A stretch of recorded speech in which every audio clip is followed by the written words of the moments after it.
puertos y puertos, barcos piratas, y somos nietos de aquel que nos paga con unas mentiras monedas paradas, sembrando pobreza, banderas en casa.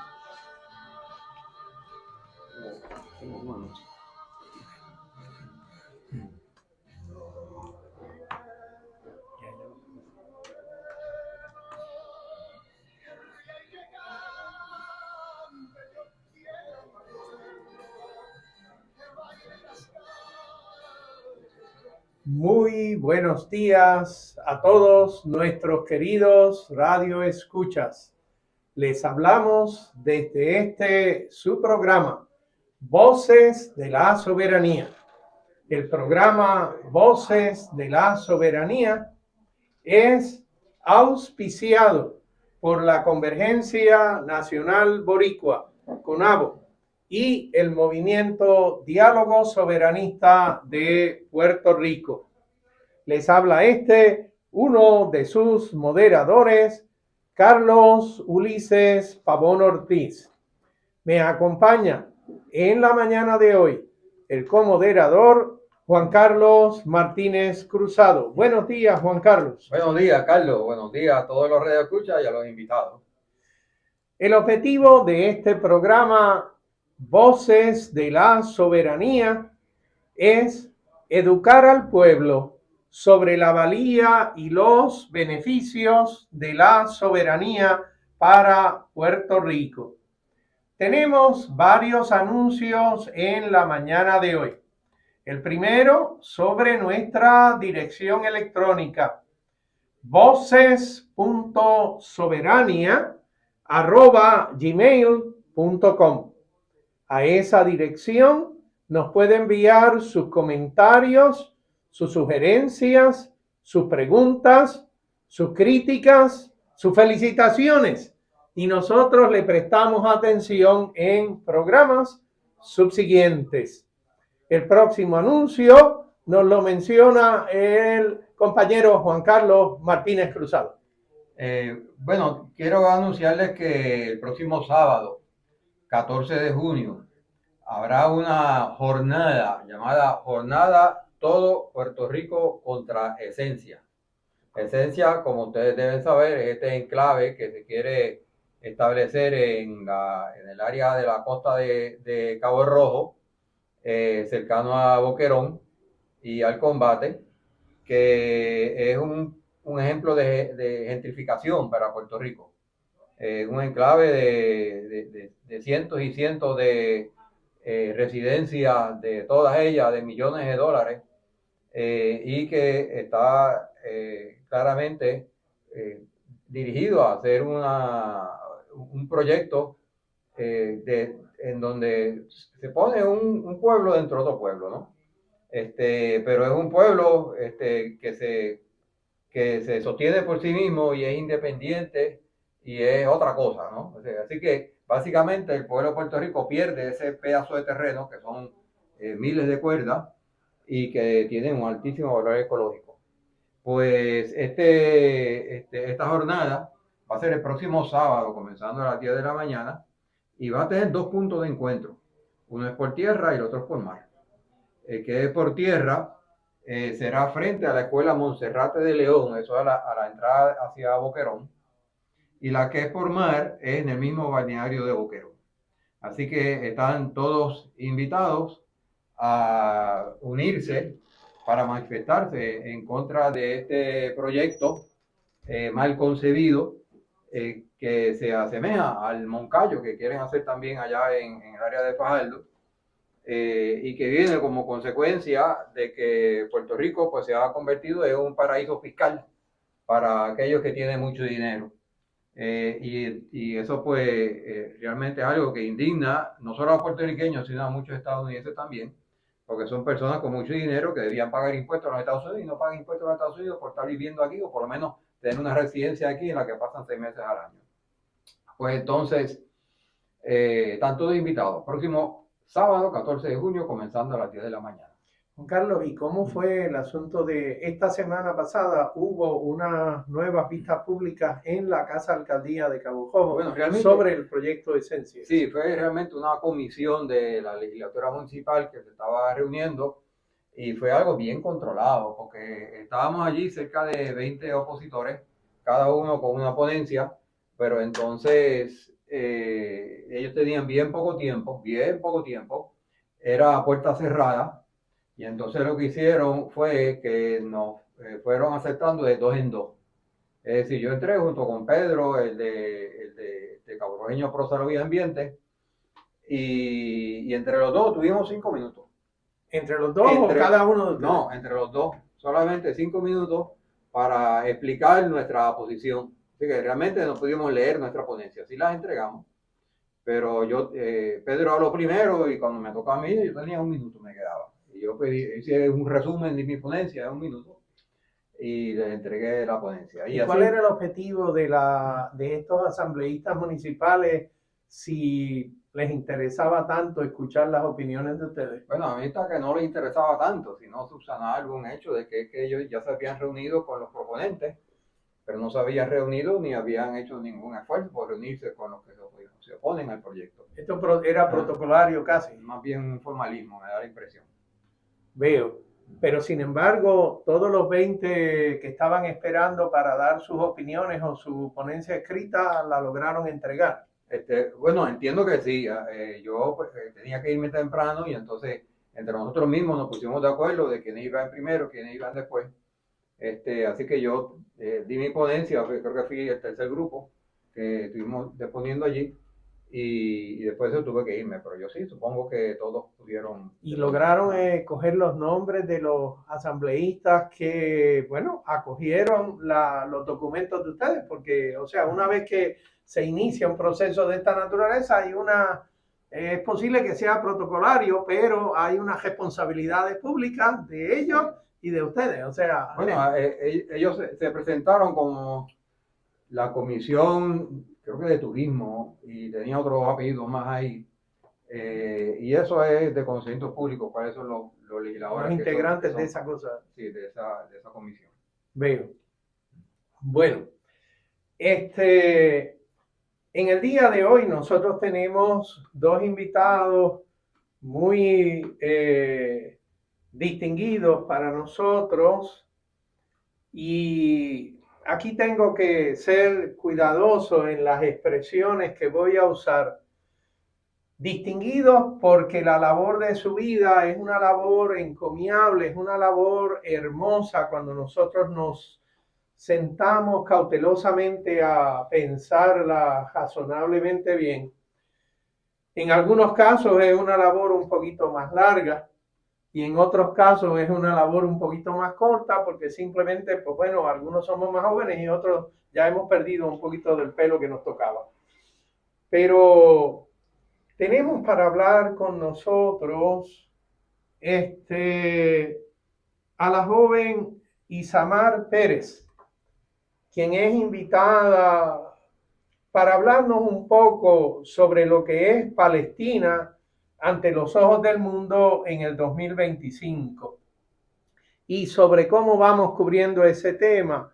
Pues nosotros vamos a ir tocando este asuntito un poquito más a lo largo del programa. El segundo invitado para nosotros, espérate, primero, buenos días, Isamar. Muy buenos días, Carlos, Juan Carlos y Puerto Rico. El segundo invitado para nosotros, este señor de apellido Juiz, quien es una persona que lleva toda una vida tratando de trabajar por el Puerto Rico de nosotros los puertorriqueños. Y eso es una vida de mucho sacrificio, pero a la misma vez de muchas realizaciones y de muchas satisfacciones, porque en el hacer se hace patria y en el hacer se hace la satisfacción de que está haciendo algo por sus congéneres. Saludos compatriotas, saludos Carlos, saludos Juan Martínez Cruzado, compañero. Y saludo a Isamar, la compañera del Movimiento Diálogo Soberanista, que está haciendo un trabajo excelente con la situación de Gaza. Y está conectada con grupos alrededor de Puerto Rico. Y pues nada, un placer estar por primera vez en el programa, porque desde que está el programa, yo siempre lo escucho, siempre lo comparto en las diferentes páginas y diferentes chats a los que yo uso políticamente. Y pues hoy acompañé a la compañera, porque es la primera vez que va a estar un programa radial para evitar de que se me ponga un poquito nerviosa. Pues le quise acompañar para darle fortaleza y a la misma vez solidaridad con ella, que todo el grupo la tiene con ella. Muchas gracias, compañero. Y Carmelo es también el líder de la región noroeste del Movimiento Diálogo Soberanista. Y lo ha sido por unos cuantos años. De hecho, Carmelo es uno de los líderes fundadores del Movimiento Diálogo Soberanista y de la Convergencia Nacional Boricua en el área oeste de Puerto Rico. Así mismo es. Vayamos al primer punto en nuestros temas, Palestina ante los ojos del mundo.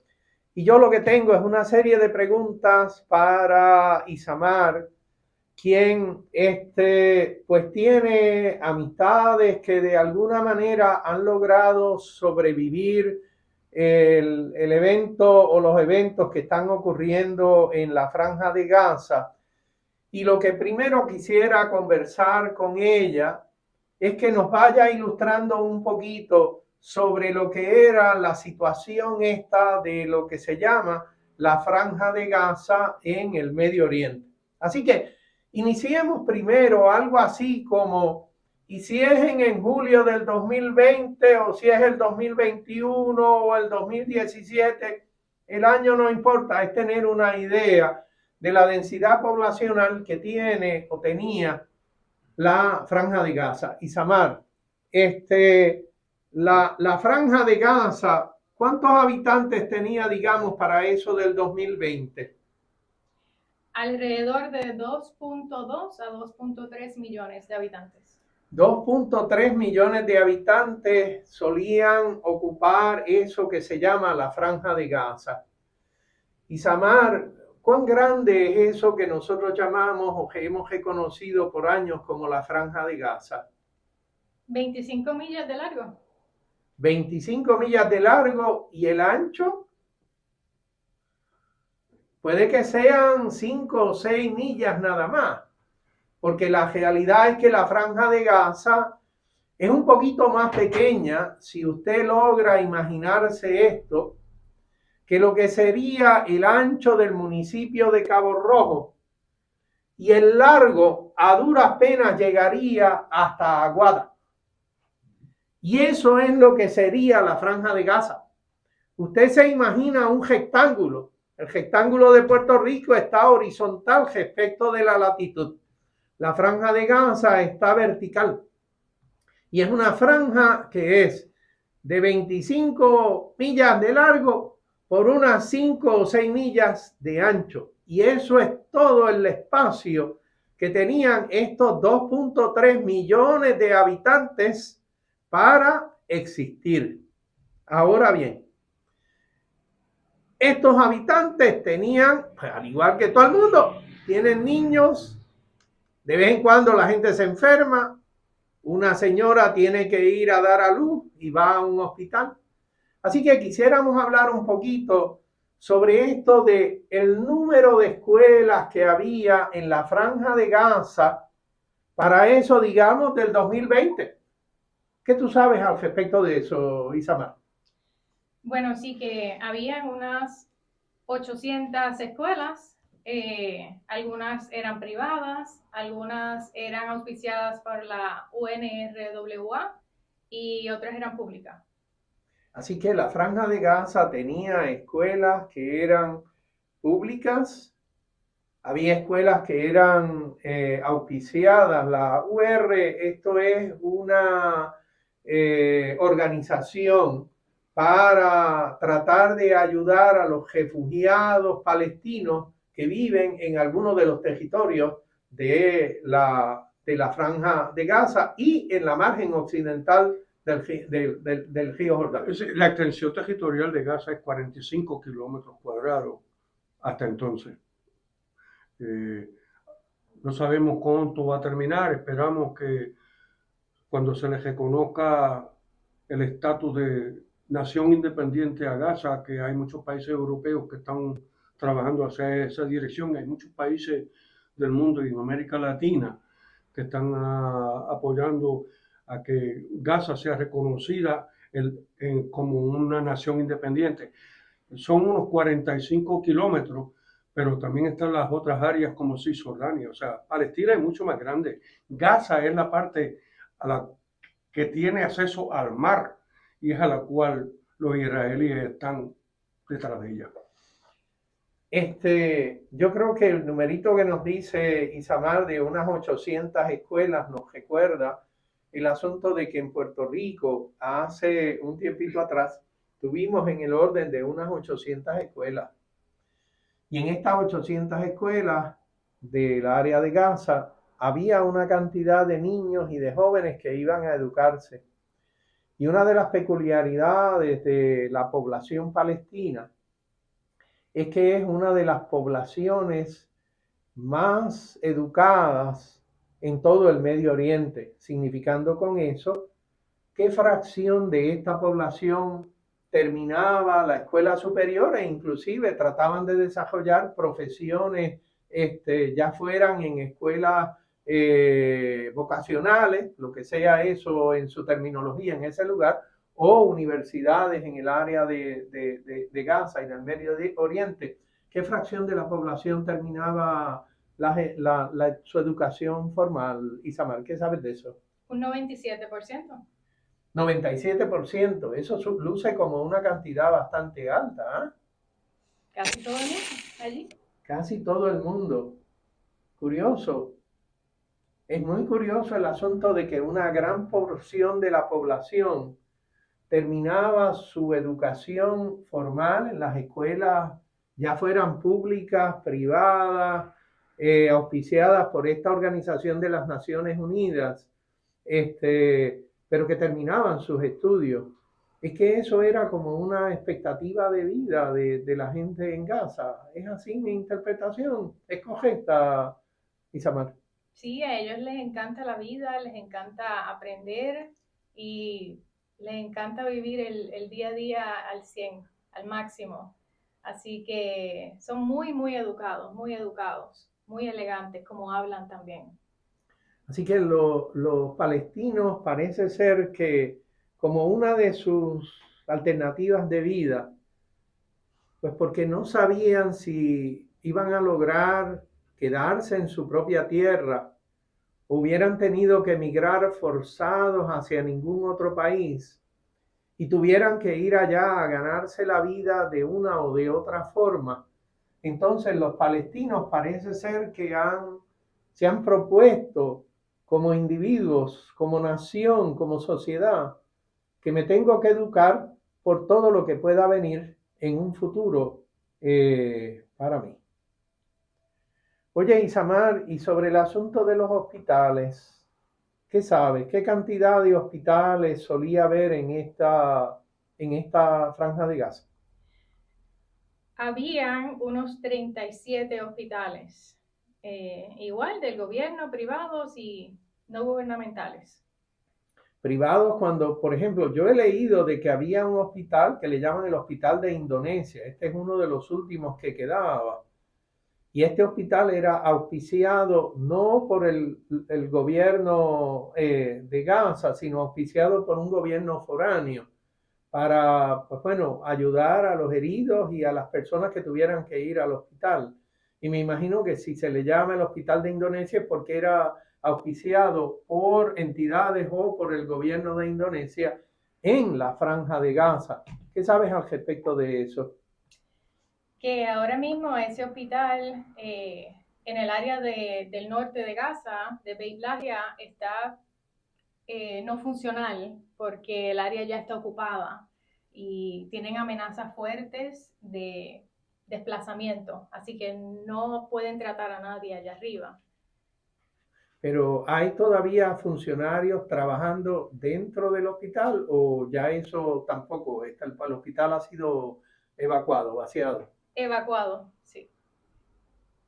pero tú me mencionaste que habían alrededor de unos 33 hospitales en esa franja de, ¿cuánto eran, Carmelo? 45 kilómetros cuadrados. 45 kilómetros cuadrados.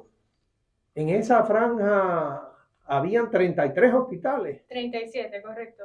Y entonces, ¿cuántos de ellos quedan ahora mismo que estén funcionales? Parcialmente funcionales, quedan solamente 8. Y esto es que no pueden hacer cirugías y allí un niño de 2 le hace falta una extremidad. Hay muchos doctores que están trabajando en casetas, no hay anestesias, las mujeres están pues, dando a luz sin anestesia. Bueno, Igual. Pero quiere decir que también le están cortando las extremidades a los niños que hay que cortárselas así a sangre fría. A sangre fría, como decimos, correcto. Aguantando todo el dolor. Y entiendo que no hay antibióticos tampoco. Tampoco hay antibióticos. Y tampoco hay paliativos para el dolor posterior a la operación. No, mucho menos.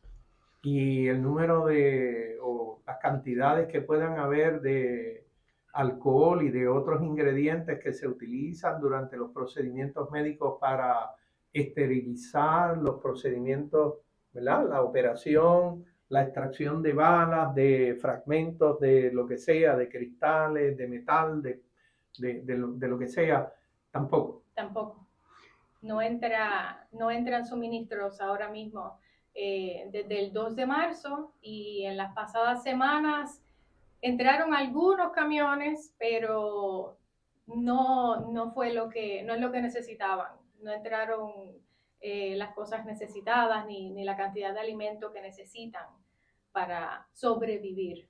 Desde el 2 de marzo, estamos en el 7 de junio, así que 2 de marzo, 2 de abril, 2 de mayo, 2 de junio, tenemos fácilmente 3 meses y tanto que han pasado sin entrar suministros médicos que pudieran ser necesarios para que los hospitales funcionen en el sentido que nosotros entendemos funcionan los hospitales, que es tratar de salvar las vidas y en la medida posible de salvar a la persona con todas sus extremidades, con todo lo que pudiera necesitar y tener. Sí, de acuerdo a la información que acabo de accesar, el 94% de todos los hospitales de la Franja de Gaza están dañados o han sido destruidos. El aumento de las hostilidades y nuevas órdenes de evacuación emitidas para el norte y el sur de Gaza en los últimos días amenazan dejar fuera de servicio todavía más establecimientos de salud, entre ellos 11 centros de atención primaria y 13 de puestos médicos dentro de la zona de evacuación y otros 5 hospitales, un hospital de campaña de 9 centros de atención primaria y 23 puestos médicos menos, 1000 metros de zona. Gaza Norte ha sido despojada de casi toda la atención médica. El hospital Al-Awada presta funciones mínimas y sirve como punto de estabilización de traumatismos. En estos momentos enfrenta un riesgo inminente de cierre debido a la situación de inseguridad y a las restricciones en el acceso. Según un informe del tercer piso del hospital, fue objeto de un ataque el miércoles en el que un miembro del personal resultó herido. Las hostilidades en la zona también dañaron el tanque de agua y las tuberías. El hospital ha sido atacado. Estamos hablando del 25 de mayo, volvió a ser atacado. Según informaciones, el ataque ha afectado el tercer y cuarto piso. En él han resultado heridos muchos trabajadores, las tiendas de triaje de pacientes, incluida la proporcionada por la Organización Mundial de la Salud, se incendiaron, lo que a su vez provocó que ardiesen todos los suministros médicos del almacén y destruyeron los vehículos del sótano. Hoy se ha impedido el acceso a una misión de la Organización Mundial de la Salud que intentaba acceder al hospital. El hospital indonesio está fuera de servicio debido a la continua presencia militar desde el 18 de mayo que lo hace inaccesible. Debido a las condiciones de inseguridad, la Organización Mundial de la Salud se vio obligada a abandonar el envío de una misión al hospital después que ésta esperase casi 4 horas para obtener correspondiente autorización. El equipo de la Organización Mundial de la Salud tenía previsto entregar alimentos y agua a pacientes, evaluar el estado y seleccionar el equipo necesario para su traslado. Espérate, déjame ver si yo te interpreté bien. Tú estás diciendo allí, Carmelo, que hay una Organización Mundial de la Salud que fue a inspeccionar las condiciones y las necesidades del hospital indonesio, ¿verdad? Y que, pues bueno, parece ser que no lograron hacer muy buena inspección porque, pues bueno, no los dejaron entrar. No lo dejan entrar, atacan a las personas que entran, al igual que pasa con los comestibles y toda la ayuda que se entra. Muchas veces la ayuda no puede entrar porque la destruyen antes de que entre. Ahora mismo hay una flotilla donde supuestamente debe llegar Greta Thunberg. Una flotilla con alimentos. No sabemos dónde está ahora. Sé que a lo mejor Isamar puede hablar sobre la flotilla.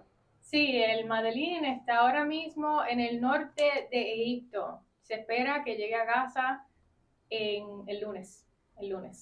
Sí, leí al respecto de esta, o sea, es una flotilla de voluntarios quienes van allí con intenciones de tratar de llegar con sus materiales de ayuda, alimentos y materiales médicos y demás para poder pasar el bloqueo, porque en realidad es un bloqueo naval y terrestre para evitar la entrada de ayuda de cualquier tipo a cualquier región de la Franja de Gaza. Bueno, lo que yo había leído durante esta semana era que toda la ayuda, y me corrige si me equivoco, toda la ayuda que está haciéndose disponible a la población de Gaza se le hace disponible en el sur, cerca de la frontera de Egipto, lo que obliga a toda la población que está en el norte a transportarse, y la transportación allí es a pie o a bicicleta, casi no hay un automóvil, porque no hay ni siquiera para gasolina, y que en el proceso en que la gente va de norte a sur a conseguir alimentos, les disparan. Y que además había una entrevista a Netanyahu, que yo me quedé frío, porque dice de unas recomendaciones que le vinieron de Estados Unidos de permitir que entrase la suficiente ayuda para evitar imágenes de niños muriendo de hambre. Y que ellos entendían que esas recomendaciones eran aceptables para ellos poder continuar con el exterminio. Evitar la mala propaganda que eso traería. Sí, yo quisiera tratar de continuar un poquito describiendo acá la situación de lo civil y luego brincamos a la condición militar de cómo está la cosa ahora. Isamar, ¿qué sabes al respecto de el registro demográfico? En todos los países hay algo sobre dónde se inscriben las personas que nacen en el país. Es la manera de saber la población, las posibles necesidades que la población pudiera tener. ¿Qué sabes al respecto de eso? ¿Quién conduce esa o quién conducía esa entidad que en todos los lugares hay un registro demográfico de nacimientos? Correcto. Bueno, ahora mismo ese sistema colapsó. No se sabe en realidad cuántas personas quedan vivas, cuántas personas en realidad han muerto, porque eso lo controla el Estado de Israel. Isamar, el asunto de carnet de identidad en la Franja de Gaza, ¿existían o no existían carnet de identidad para las personas que eran gazatíes? Ellos sí podían sacar pasaporte, los gazatíes podían sacar pasaporte, pero eran extremadamente caros y igual el Estado de ocupación de Israel decía quién podía salir, quién no podía salir. Ellos llevan 18 años en un asedio y pues si tienes un pasaporte que pagaste muchísimo dinero por él, también vas a pagar muchísimo dinero por salir a ciertas áreas donde Israel te permita. Pero el pasaporte quien lo emite no es el gobierno de Gaza, es el gobierno israelita. Sí, Israel controla absolutamente todo, hasta el aire. O sea, ellos controlan lo que sería la identificación de las personas que pueden salir del país, porque si no tienes identificación y tienen murallas para evitar que tú salgas y portones custodiados hasta los dientes para que no te vayas ahí. Pero ¿y los que van a entrar? ¿Cómo consiguen permiso para entrar a la Franja de Gaza? Bien cuesta arriba también, incluso para doctores que quieren ahora mismo entrar, ayudar a las personas que están heridas. Israel no los deja. En estos momentos, ningún doctor puede entrar. Igual es cualquier otra persona que quiera visitar Gaza. Sí, yo he leído el asunto de que los médicos que tratan, inclusive médicos estadounidenses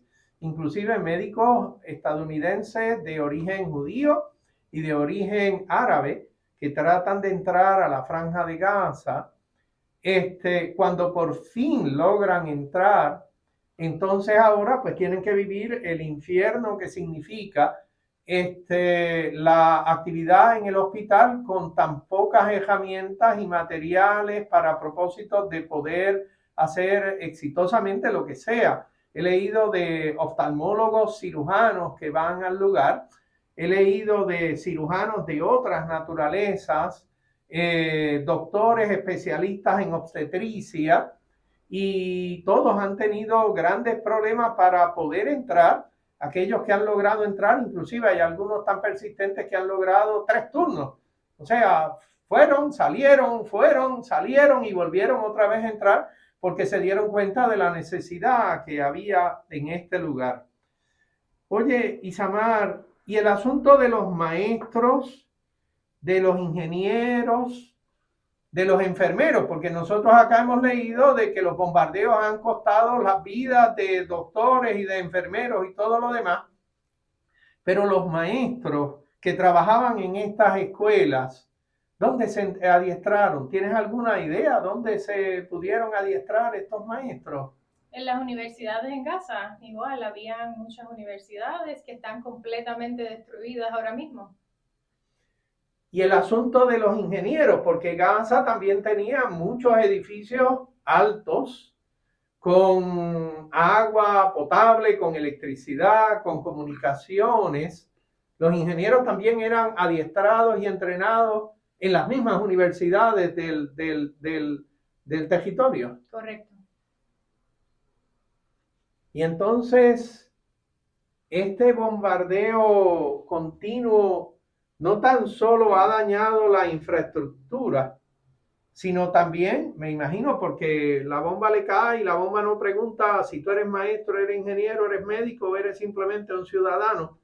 Ellos tienen que haber perdido en términos de personal profesional para hacer este tipo de labores, tienen que haber perdido un número bastante grande de estos profesionales. ¿Tienes alguna idea de este asunto, Isamar? Puedo mencionar que de periodistas han perdido 232. Así que de los ingenieros, maestros, no importa quién. Los periodistas, tengo entendido que el número de periodistas estos pasados 2 años han sido de los pasados años en todo el mundo, donde una gran cantidad de periodistas han fallecido en el ejercicio de sus funciones. Pero el lugar donde más ha ocurrido la matanza de periodistas es precisamente en la Franja de Gaza. Carmelo, ¿tú ibas a decir algo? Bueno, lo que yo iba a decir es primero que tenemos que entender que Gaza, Cisjordania, Camp Yuris y todo eso es parte de donde viven los palestinos. Pero en realidad hay que aclararle al público escucha que en el 1948 el Estado de Israel se construyó en tierras palestinas, o sea, que hasta el territorio que está ocupando Israel hoy en día es territorio palestino, pero que luego se hicieron las diferentes guerras. Las que más se me llega a la memoria es la del 1967, donde extendieron la frontera más allá de lo que se conoce de las montañas del Golán, que eso es llegando hasta Siria. O sea, prácticamente Israel no solamente le ha quitado todo el territorio de Palestina, sino también que le quitó territorio a Egipto y a Jordania. en esa guerra. O sea, El el Líbano. imperio Palestina, Israel se convirtió en un pequeño imperio apoyado por los Estados Unidos, que también le permitió tener armas nucleares para que fuera como un puñal dentro del corazón de todos los países árabes en el 1948, para proteger el petróleo, que era el oro negro de la reindustrialización después de la Segunda Guerra Mundial. Sí, pero el petróleo no era petróleo extraído en Palestina ni en el territorio, era que Medio Oriente. Iba a pasar por allí la Todo tubería. árabe, sí. La tubería iba a pasar por allí. Sí. Pero volvamos al asunto de lo civil. El agua en Palestina, ¿cuál es el origen del agua potable, de los sistemas de agua potable de la cual disfrutan o disfrutaban la gente de Palestina? Ellos tienen pozos y ahora mismo están tomando agua de pozo, pero contaminada.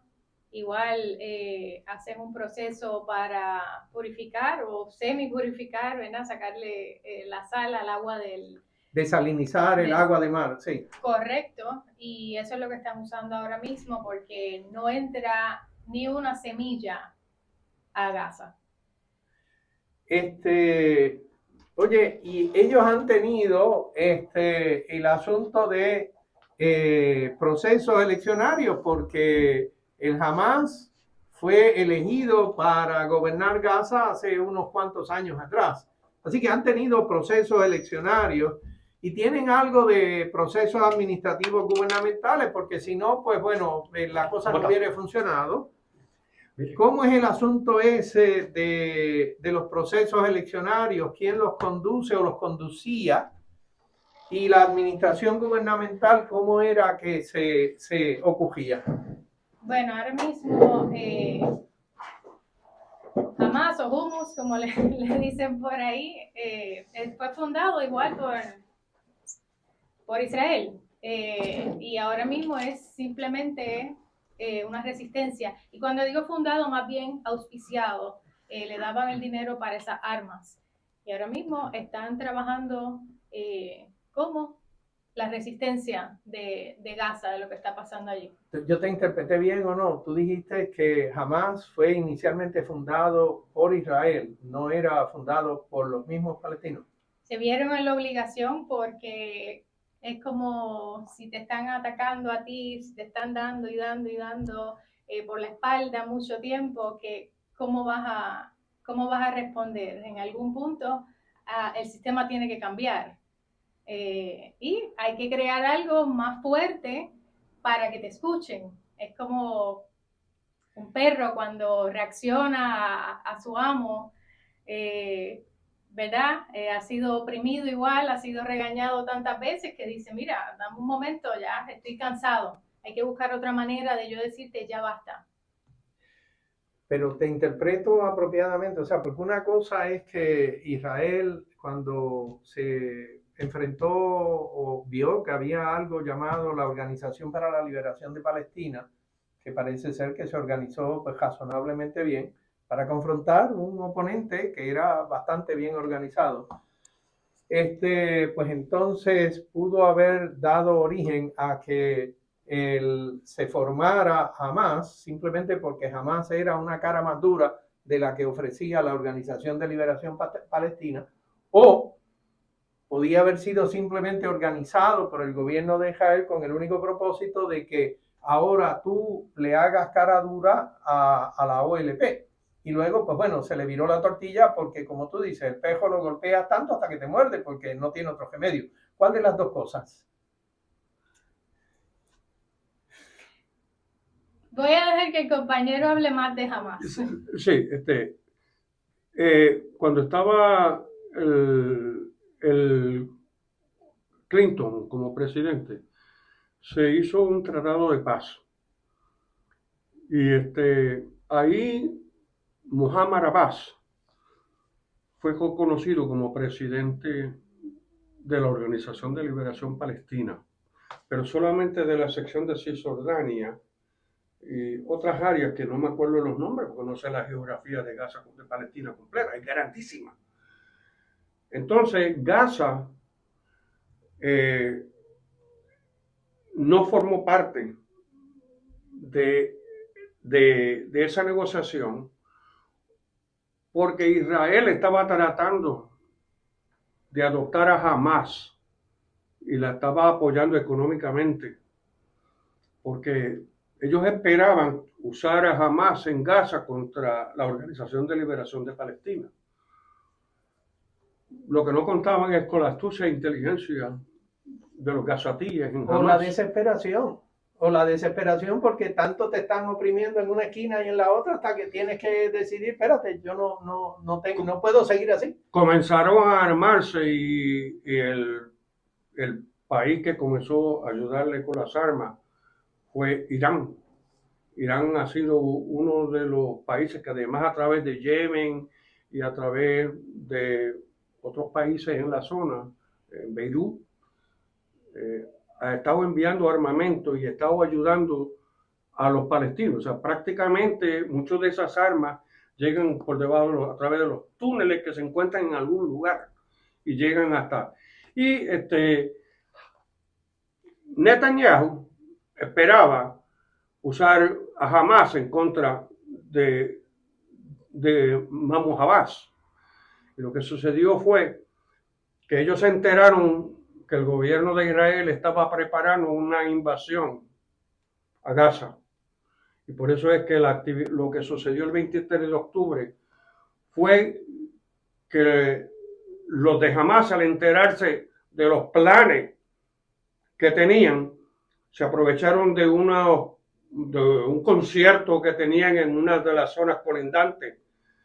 Y obviamente ellos a través de los túneles invadieron la parte el 23 de octubre, en donde de ahí para acá pues se desatado todo ese genocidio y todo ese odio que hay contra los palestinos, porque el fin de los israelíes también es sacar a todos los palestinos de Gaza. Han dejado a Hamas, han dejado a Abbas, a Muhammad Abbas en Palestina y Cisjordania, pero lo están amenazando. Una vez que ellos se queden con el Gaza, ellos van a extender porque ellos quieren que no viva ningún palestino en lo que ellos consideran territorio de ellos, que en realidad es territorio robado a Palestina. Y aclarando, la inteligencia artificial de Israel sabe absolutamente quién es quién y sabe dónde está parado ahora mismo todo el mundo. Así que todo esto se pudo haber prevenido. El ataque de octubre 7 se pudo haber prevenido. Ellos sabían todo. Déjame ver si yo ahora logro recobrar aquí un poquito.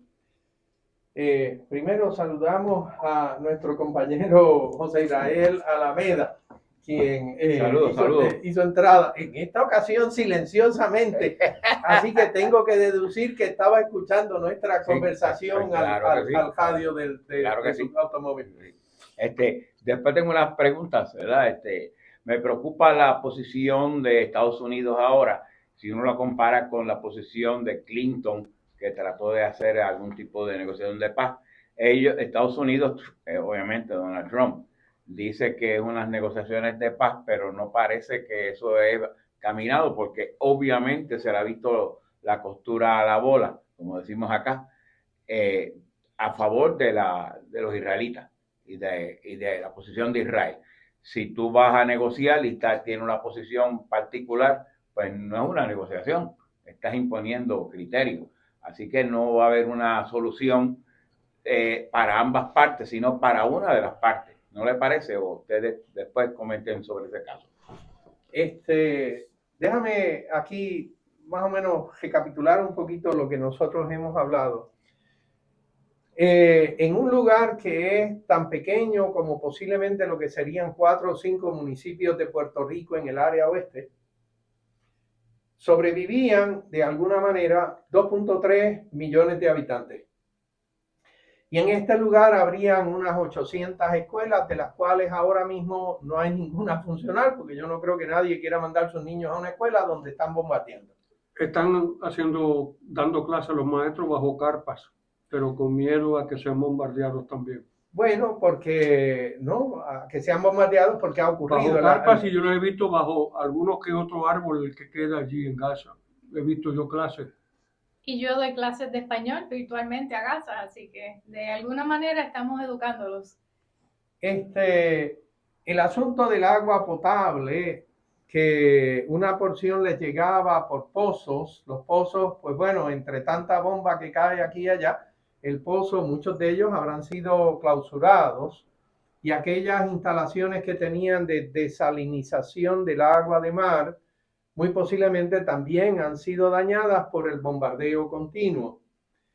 Aquellas personas que eran agricultores, y sí había agricultura en ese predio de terreno tan pequeño, parece ser que la agricultura local también ha sido bombardeada. Correcto, sí. Ahora mismo bien pocos agricultores están sembrando en pedacitos de tierra, pero la mayoría ha sido bombardeada, destruida.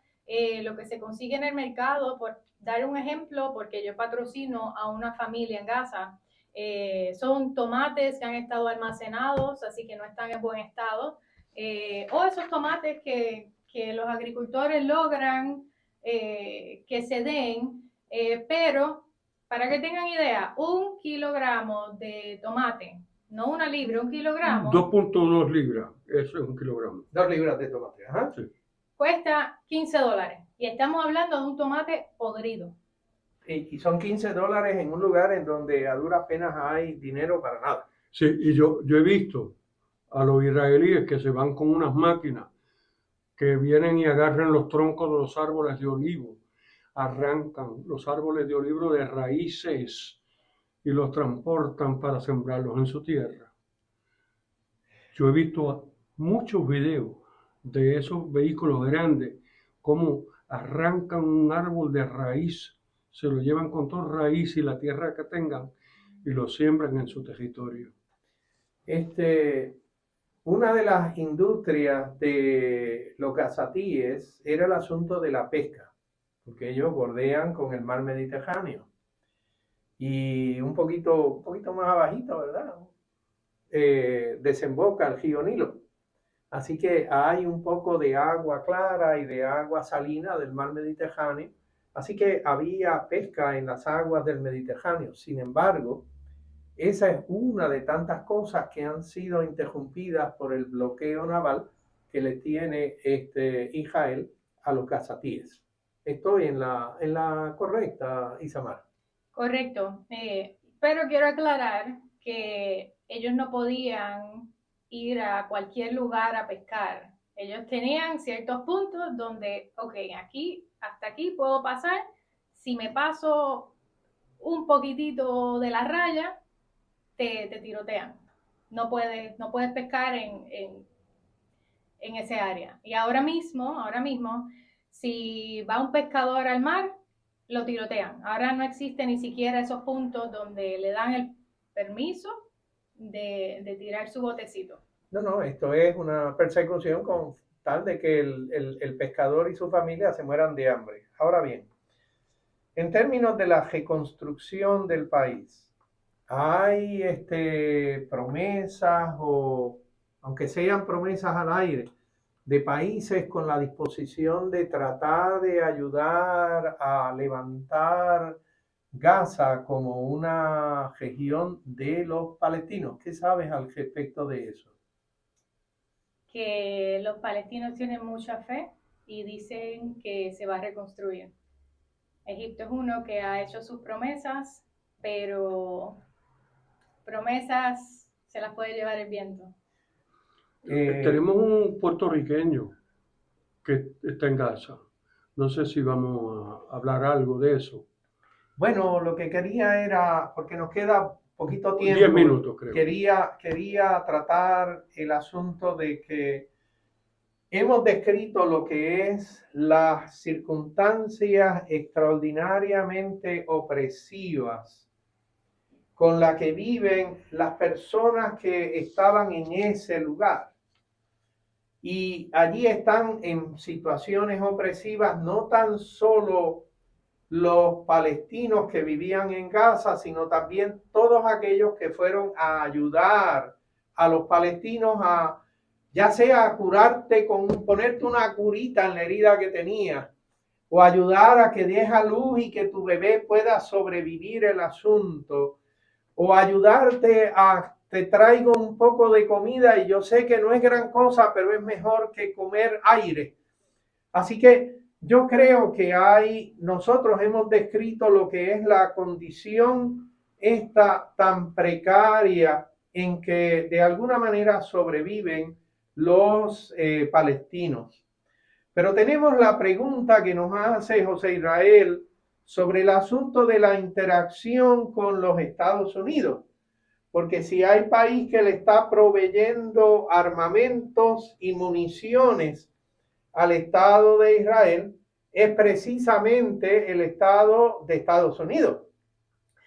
Y recientemente leí esta mañana que hay un barco que se supone que iba a llevar municiones y armamentos y paró en Italia y iba a parar en Grecia y tenía que parar en Francia.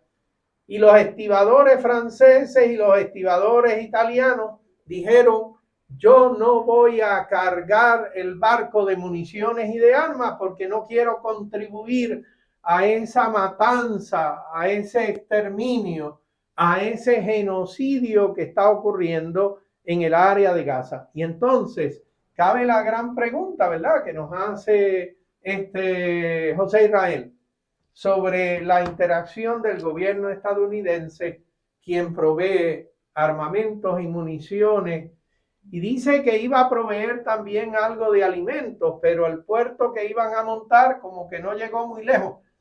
Antes de que terminara de ser montado, no llegó ni tan siquiera a ser operacional, lo tuvieron que retirar. Y entonces cabe la gran pregunta.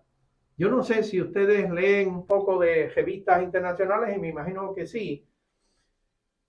Ninguna de las revistas en Estados Unidos habla de ninguno de los 3 grandes genocidios que están ocurriendo en el mundo actualmente. No se habla del genocidio en el Sudán, no se habla del genocidio por allá en Myanmar, ni se habla del genocidio en Gaza. Y yo estoy convencido de que no se habla de ninguno de los otros 2 para no tener que mencionar algo del tercero, del caso de Gaza. Pero se habla de un genocidio de blancos en África del Sur. Eso es una cosa increíble. Pero, ¿y cuántos fueron esos que participaron en el genocidio? Mataron 2 blancos y como 700 negros, pero es un genocidio de blancos. Oye, el detalle entonces está en que quizás nosotros puertorriqueños, en los 6 minutos que nos quedan si acaso, ¿qué lecciones debemos nosotros los puertorriqueños aprender de esta situación tan complicada, tan difícil? ¿Qué podemos nosotros aprender de este holocausto?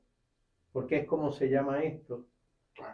Es un holocausto lo que está ocurriendo en Gaza actualmente.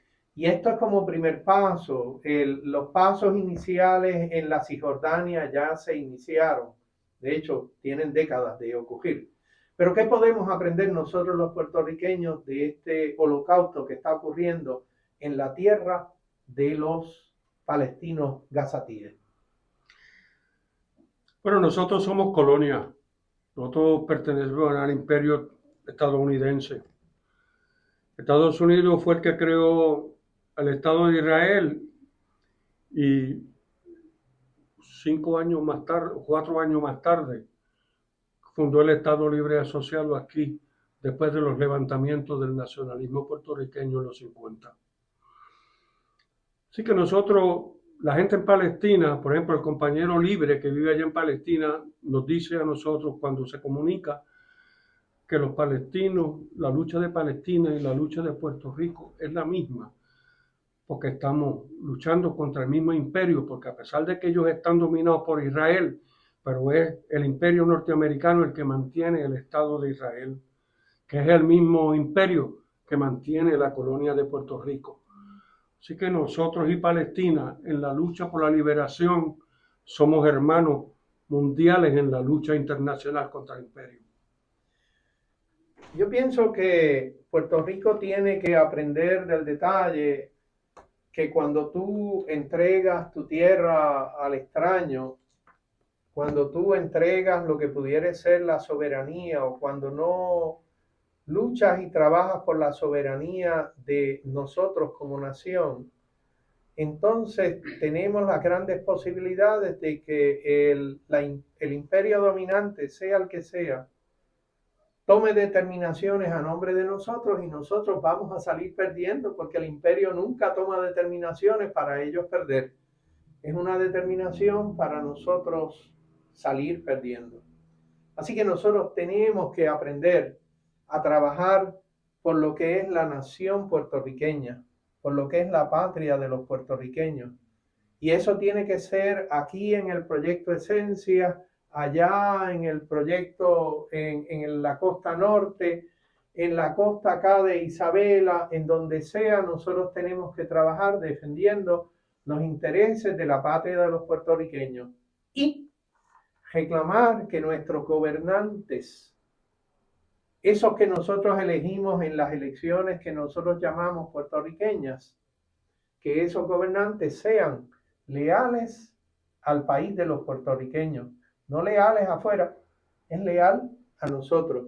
Y si no son leales a nosotros, que hagan lo mismo que hizo el Ricky Rosselló, que se vayan, porque eso no nos beneficia a nosotros en lo más mínimo. Dale un minuto para que hable sobre el compañero puertorriqueño que quedó atrapado en Gaza llevando, ¿no?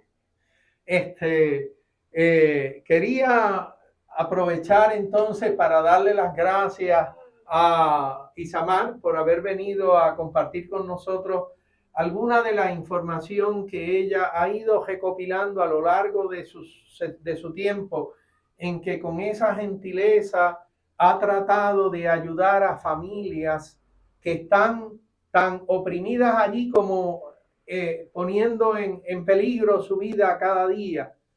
El sábado pasado hablábamos de una doctora que de sus 11 hijos, y posiblemente algunos de ellos fueron adoptados, Claro. de sus 11 hijos, solamente le quedó uno.